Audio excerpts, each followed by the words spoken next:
Hello. So, without wasting our time, let's start with our first question. Our first question is: we are such stuff as dreams are made of, and our little life is rounded with a sling. ये कहाँ की line है? ये line है the Tempest की। Tempest में किसने बोला है ये प्रोस्पेरो की मोस्ट फेमस स्पीच है, जिसमें वो अपनी बेटी मिरांडा और उसके फ्यूंसे फर्डिनांड को रिमाइंड कराते हुए बताता है कि mortar life also ends quickly, mortar life भी जल्दी ही समाप्त हो जाती है। ओके, आया कब था ये प्ले? 1611 में, और it is considered the last play by Shakespeare. और इसमें एक रेफरेंस भी है मास्क का, मैंने आपको पहले भी बताया था इसके बारे में, मास्क के बारे में। और the Tempest is called a drama of culture, और this play follow the classical unities. Okay, next चलते हैं। Who has said it? One impulse from the vernal wood may teach us more of man, of moral living and of good than all the sages can. Wordsworth की line है the table stand की। उसमें इस stanza में ये बताते हैं Wordsworth कि nature will teach you more about humanity, society, morals of evil and good than any other sages could. मतलब प्रकृति तुम्हें वो सब सिखा देगी जितने सारे सेजेस मिलके भी तुम्हें नहीं सिखा सकते। ओके, अच्छा, टेबल टर्न्स की लाइन है, ये भी बताना है। ये पब्लिश्ड हुई थी 1798 के कलेक्शन में लिरिकल बैलेंस में। Okay, next, to be weak is miserable, doing और सफरिंग। पैराडाइज लोस्ट की लाइन है ये। पैराडाइज लोस्ट में ये कोट किसने बोली है? सैटर्न ने बोली है। सैटर्न ने बुक फर्स्ट में to his fellow fallen angel, अपने जो साथी थे फॉलन एंजल, उनसे बोली है when they got expelled from heaven, जब उन्हें हेवन से निकाल दिया गया था। अच्छा, पैराडाइज लोस्ट के बारे में बातें करते हैं। एक एपिक पोएम है, ब्लैंक वर्स में है, पब्लिश हुई थी 1667 में 10 बुक्स पे। फिर इसका सेकेंड एडिशन आया है 1674 में विद 12 बुक्स, 12 बुक के साथ आया है। और it is in the manner of virgins Aeneid. और पैराडाइज लोस्ट के बारे में, इसकी शॉर्टेस्ट बुक है 7 और लॉन्गेस्ट बुक है 9। मिल्टन ने, एक क्वेश्चन हो रहा है, मिल्टन ने इंट्रोड्यूस किया है एडम और ईव को इन बुक 4। अगर ये क्वेश्चन पूछा जाए कि एडम और ईव को किस बुक में इंट्रोड्यूस किया गया है? बुक 4 में। ओके, एक क्वेश्चन और पूछा गया है इससे रिलेटेड, वर्जिन्स के एनियड और मिल्टन्स के पैराडाइज लोस्ट को सेकेंडरी एपिक माना जाता है। ओके, एक क्वेश्चन और, मिल्टन ने यूज किया है होमरिक सिमिली और एपिक सिमिली को पैराडाइज लोस्ट में। ओके, नेक्स्ट चलते हैं। One of the following works of Milton is a prose work, mention that. हमें मिल्टन के प्रोज वर्क से बताना है, मतलब ये प्रीवियस ईयर क्वेश्चन है, सारे क्वेश्चन प्रीवियस ईयर ही हैं, तो ये ऑप्शन के अकॉर्डिंग आंसर है कि जो चारों वर्क दिए गए हैं उसमें मिल्टन का प्रोज वर्क है, वो उसका नाम बताना है, वो कौन सा है? तो वो है एरोपेजिटिका। अच्छा, एरोपेजिटिका के बारे में क्या है? ये पब्लिश हुआ था 1644 में। किस, ये तो पता चल गया आपको किसका वर्क है? मिल्टन का वर्क है। और जो इसका टाइटल है एरोपेजिटिका, वो लिया गया था एरोपेगस, मतलब हिल ऑफ एथेंस, वहाँ से रिलेट करके इसका टाइटल लिया गया था। और इसमें उन्होंने एरोपेजिटिका में मिल्टन ने डिफाइन किया है right to freedom of expression, खुद को एक्सप्रेस करने की जो फ्रीडम होती है उसको डिफाइन किया। ओके, नेक्स्ट चलते हैं। शेक्सपियर, ये ऑप्शन के अकॉर्डिंग आंसर है knew little Latin and less Greek. Ben Jonson है जिन्होंने कमेंट किया है शेक्सपियर के बारे में, Shakespeare knew little Latin and less Greek. उन्होंने अपनी एक पोएम में लिखा था ये, to the memory of my beloved master William Shakespeare, 1623 में आई थी। उन्होंने विलियम शेक्सपियर को संबोधित किया है कह के सोल ऑफ द एज। और एक क्वेश्चन और था कि माई शेक्सपियर कह के किसने संबोधित किया है विलियम शेक्सपियर को? तो वो भी बेन जॉनसन ने ही किया है। ओके, नेक्स्ट चलते हैं। Shakespeare play Hamlet is influenced by, Shakespeare का प्ले हैमलेट किससे इन्फ्लुएंस है? थॉमस किट से। थॉमस किट की जो द स्पेनिश ट्रेजेडी थी, वो उसमें क्या हुआ था, जो थॉमस किट की स्पेनिश ट्रेजेडी थी उसमें भी देखा गया कि उन्होंने होस्ट का यूज़ किया है, मतलब उसमें भी होस्ट आए थे। और शेक्सपियर के प्ले हैमलेट में भी आए थे, तो वहाँ से कोरिलेट करके माना गया है कि इससे इन्फ्लुएंस्ड है थॉमस किट की द स्पेनिश ट्रेजेडी से। अच्छा, वो जो उसमें रिवेंज की थीम है ना, वो भी दोनों में सेम पाई गई है, इसलिए उसको वहाँ से इन्फ्लुएंस माना गया है। The first play by Galsworthy was, Galsworthy का पहला प्ले कौन सा है? The silver fox. आया कब था ये? 1906 में। 3 एक्ट का प्ले है। ये प्रोड्यूस्ड हुआ था royal court theatre in London. एक सिगरेट बॉक्स पे बेस्ड है इसकी कहानी। अच्छा नेक्स्ट चलते हैं। एवरीमैन क्या है?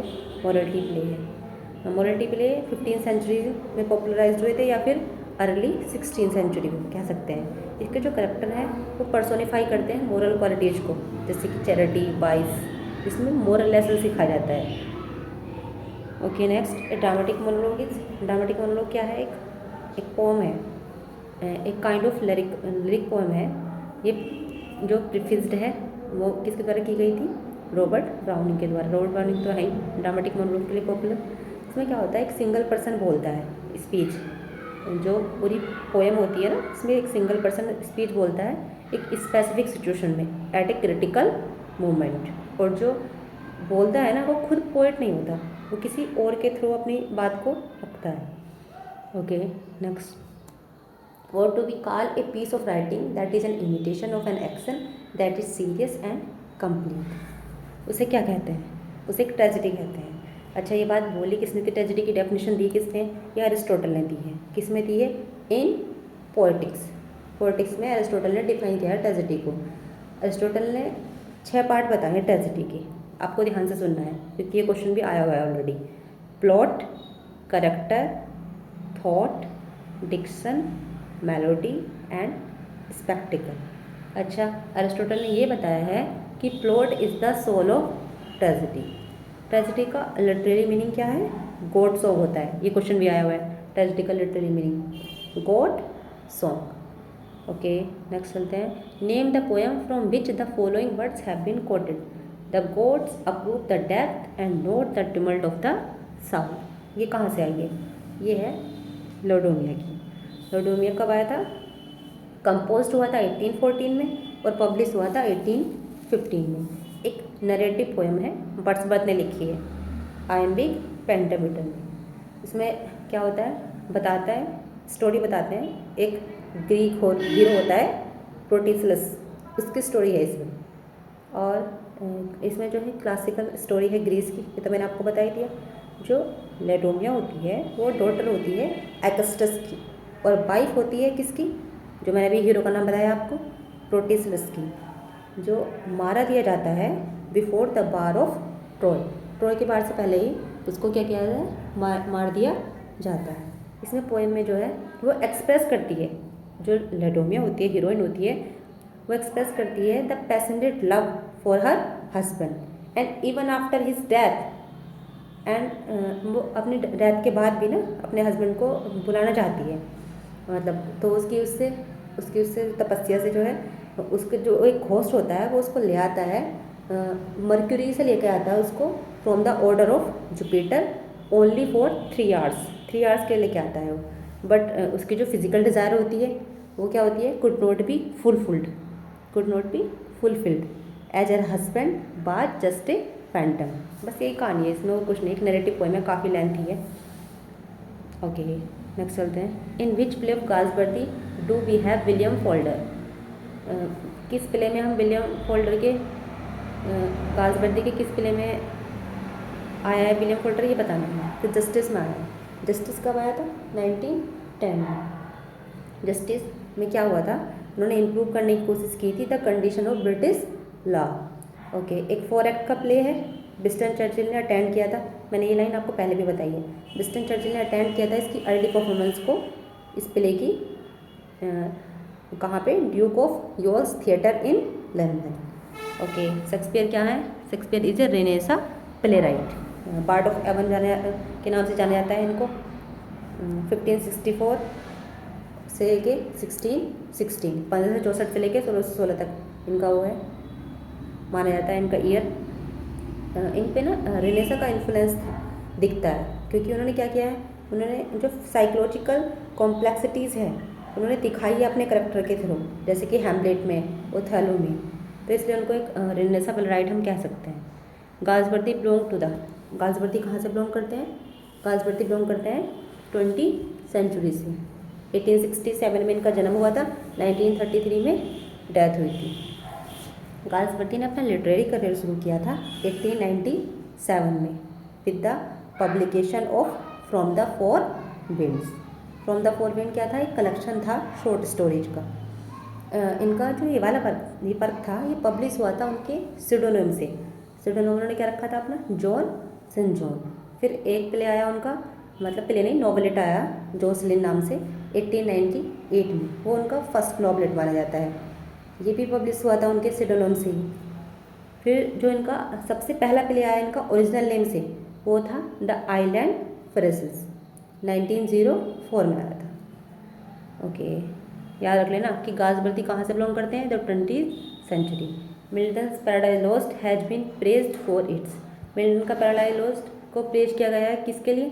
उनके ग्रांड स्टाइल के लिए।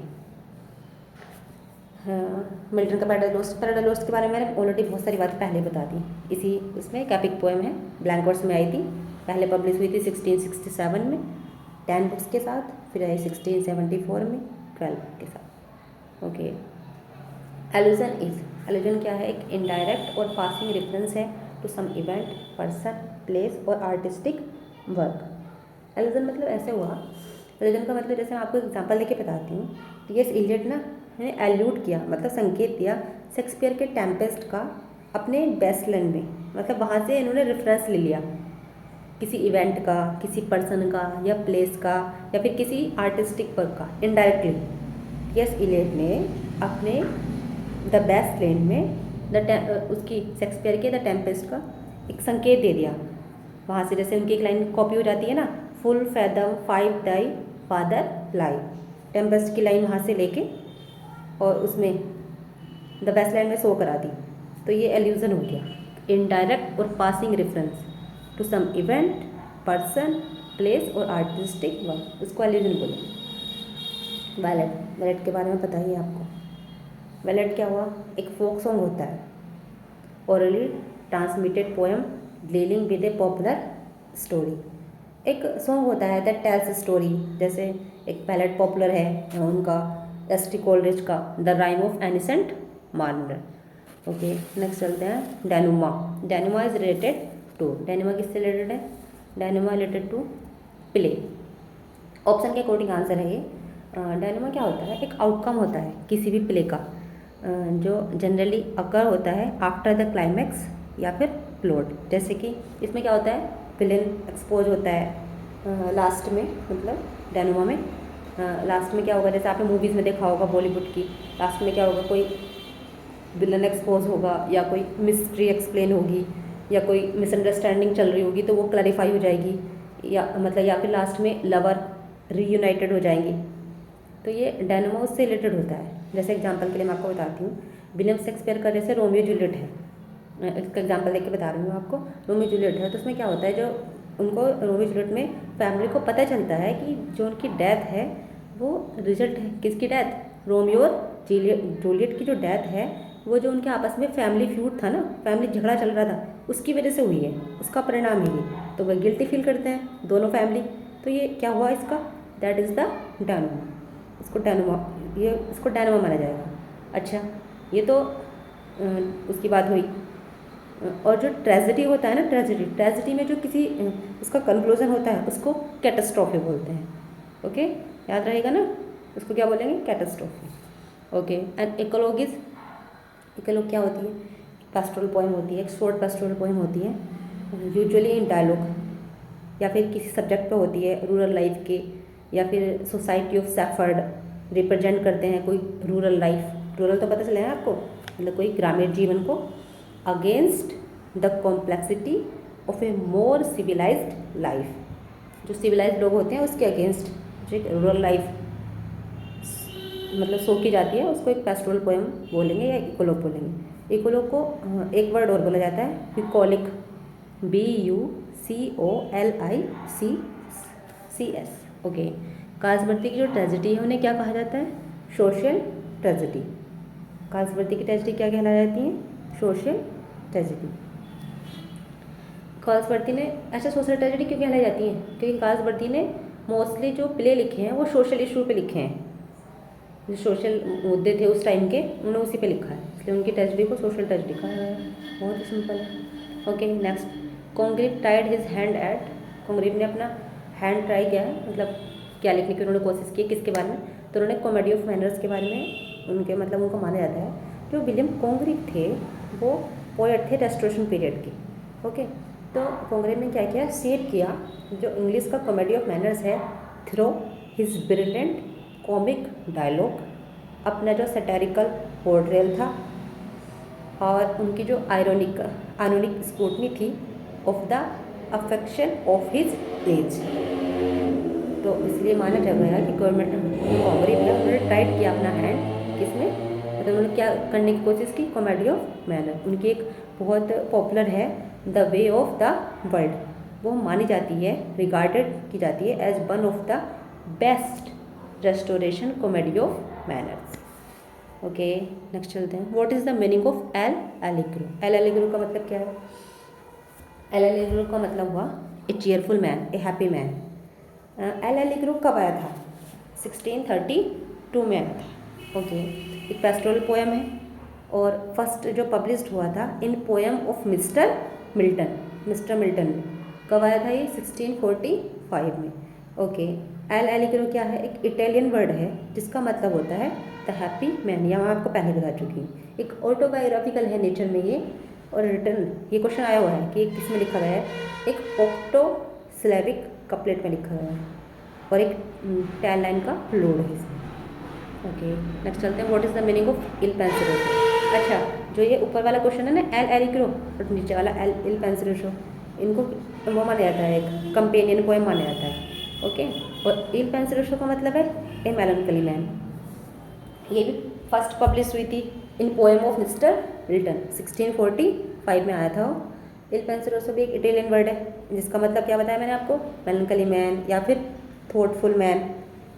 इसमें क्या करते हैं, इट इन्वोक्स गॉडेस मेलनकली, ये भी ऑटोबायोग्राफिकल है नेचर में। ओके नेक्स्ट चलते हैं, मिल्टन रोड एरोपेजिटिका। मैंने आपको ये पहले ही बता दिया कि एरोपेजिटिका कब लिखा गया था, क्यों लिखा गया था, to defend the people's freedom of speech. Already मैं बता चुकी हूँ इससे पहले वाले क्वेश्चन में कि उन्होंने पीपल की जो फ्रीडम ऑफ स्पीच है उसको डिफेंड किया था एरोपेजिटिका में।